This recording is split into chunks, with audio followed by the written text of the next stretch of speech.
This true story took place in a provincial town in Ireland where two brothers, Francisco and Miguel, lived taking care of their ailing mother, Maria. It's been quite some time since Maria first became seriously ill and was needed home care. That is when her son Miguel, her youngest, took her in to live with him for a while.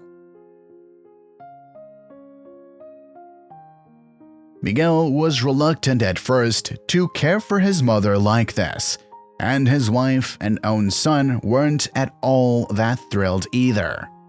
But Maria's health required such assistance even for the mundane of actions, which, since Miguel was always missing at work, his wife Gloria had to tend to. Gloria did just about everything, or at least she thought. After all, she cleaned up after her mother-in-law, took her vitals, bathed her, and cooked for her, and helped with mobility. She dreaded every moment of it and treated her husband's mother accordingly, which her and Miguel's son, Andy, saw. One day, Andy shoved a plate of food onto his grandmother's lap and blamed her for the insolence. When Gloria found out, instead of reproaching her son, she left the boy's grandmother to clean up and fend for herself. Miguel soon grew tired of his wife's constant complaints about his mother, and instead of sorting everything out, he decided to gripe about the situation to his brother Francisco. But Francisco wouldn't even think about his sick mother, so much as let her stay with him. So he offered to move her in with his 10-year-old son, Jonathan.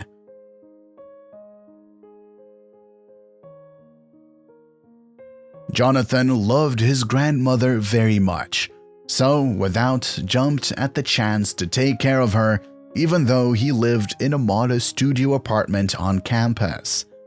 So Maria was forced to move back into her old house.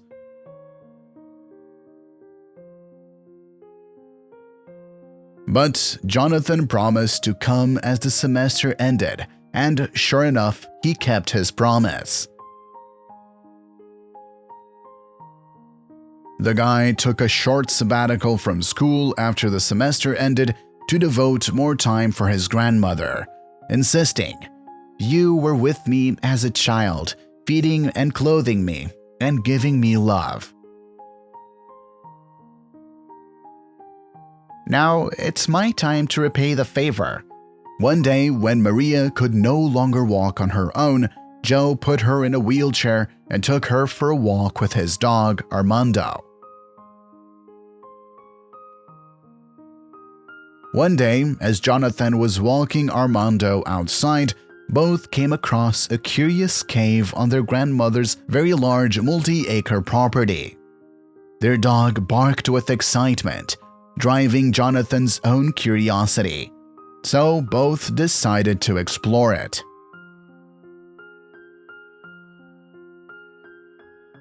What Jonathan discovered took him by surprise. The cave's walls were studded with gold flecks. When Jonathan informed his grandmother of this, she exclaimed, "I knew my father was right. He said that treasure could be found here, but during his lifetime, he did not have time to search for it." The next day, Joe called some men who, for a small fee, agreed to mine the cave for gold. They had struck gold in its purest form, and Maria was paid handsomely for it. So much money she received, she was able to buy a new house for herself, an apartment for Jonathan, and enough funds to open were enough for a new house for Maria, an apartment for Eric, and enough to create a college fund for all her grandsons. Upon learning of their mother's sudden wealth, Miguel and Francisco came to visit her, and having learned the whole story, were outraged that she had not shared anything with them.